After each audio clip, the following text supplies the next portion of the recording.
자, 바로 이어서 미국 현지 분위기도 살펴보도록 하죠. 한국경제TV의 신인규 뉴욕 특파원 연결돼 있습니다.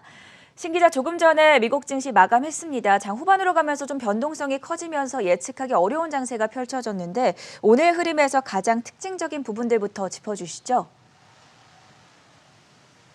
네, 우선 개별적인 종목 이슈부터 보면 구글이 안드로이드에 기록된 개인정보를 제3자에게 넘기는 행위를 제한하기로 하면서 소셜미디어 기업들의 주가 타격이 좀 있는 날이었습니다.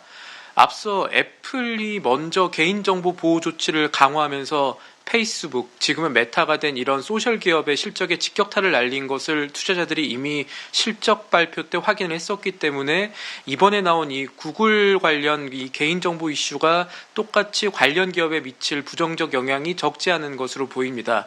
그리고 오늘 장에 영향을 미칠 더 큰 부분, 거시적인 부분들을 살펴보자면 말씀하신 대로 장 초반에는 약세였던 뉴욕 증시 3대 지수가 오후 2시를 기점으로 좀 오르기 시작했습니다.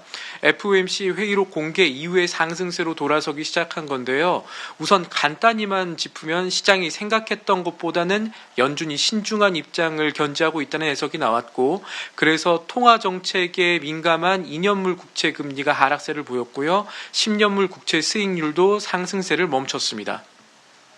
네, 오늘 시장의 전반적인 특징부터 먼저 확인을 봤습니다. 오늘 새벽에 1월 FOMC 의사록이 공개가 됐는데 의사록의 금리 인상 및 긴축 강도와 그리고 시기는 어떻게 언급이 되어 있는지 좀 더 자세하게 전해주시죠.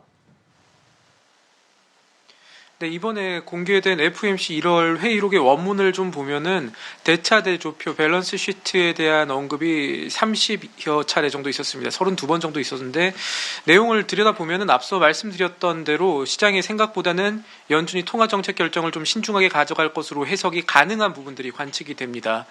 먼저 회의록에는 1월에 오픈마켓 데스크 조사 내용이 있었는데 여기서 시장이 금리 인상은 3월부터 시장이 보고 있는 겁니다. 대차대조표 축소는 이르면 3분기부터 있을 수 있다고 보는 점을 연준이 확인한 것으로 나와 있습니다.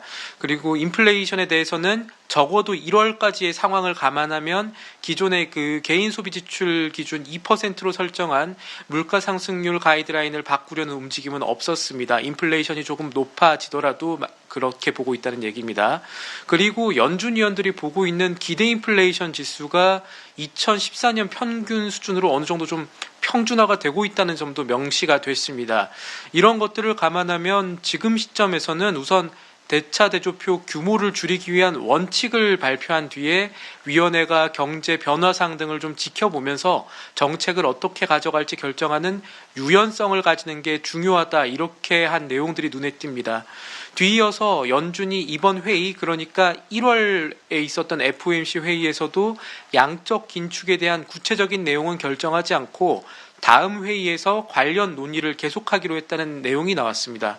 시장에서는 연준이 정한 이 대차대조표 축소 원칙보다는 1월 FOMC에서도 이 양적 긴축 시점에 대한 진전이 이루어지지 않았구나, 이 부분에 조금 더 주목한 모습이라고 이해를 하시면 되겠습니다. 경제 변화에 따라서 앞으로의 정책 결정에 있어서 유연성을 가질 것이다, 인상적이라고 말씀을 주셨는데 지금 연준의 파월 2기 체제 출범이 공화당 반대에 부딪히면서 난항을 겪고 있다는 소식이 어제 전해졌잖아요. 이 상황이 해결되지 않으면 앞으로 또 연준의 계획에도 차질이 생기지 않을까 싶은데 현재 상황과 함께 또 예측되는 문제점들은 어떤 것들이 있습니까? 네, 상황부터 좀 지켜보면은 연준 인사 임명 난항 관련 얘기가 나오는 것은 파월 의장 때문이라기보다는, 물론 이제 워런 의원 같이 민주당 내부에서 파월 의장의 임명을 반대하는 세력도 분명히 있습니다만 더 큰 것은 전 재무부 장관을 지냈던 사라 레스킨 연준 부의장 임명자 때문입니다.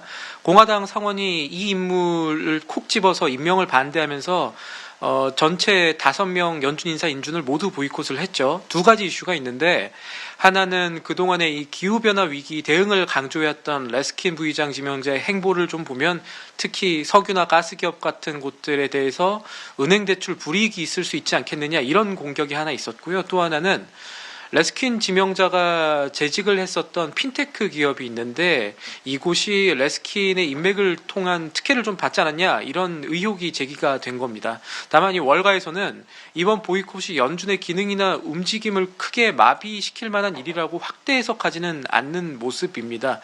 여기서부터는 조금은 정치적 이야기가 될 수는 있는데 이 월가라든가 워싱턴 쪽의 얘기를 종합을 해보면 현재 상원이 민주당 반, 공화당 반 이렇게 나뉘어 있는데 상원의 절반인 50석을 갖고 있는 공화당이 집단 보이콧을 장기간 지속할 가능성이 낮다 이런 얘기가 나옵니다. 지금의 상황에 대해서 민주당이 공화당이 한쪽 이익을 위해서 특정 이익을 위해서 미국 경제 지금 시급한 일이 산적한 미국 경제를 망치고 있다 이런 식의 공격을 받는 것도 공화당에서는 부담이 될 수 있고 공화당이 공격하고 있는 주요 부분 중에 하나인 석유가스기업 불이익 문제에 대해서는 레스킨이 직접 이 연준이 개별 기업의 자금 융통을 제한할 수도 없고 그렇게 하지 않을 것이다 이런 입장을 이미 밝힌 점도 감안해야 한다는 겁니다. 지금까지 뉴욕에서 한국경제TV 신인규입니다.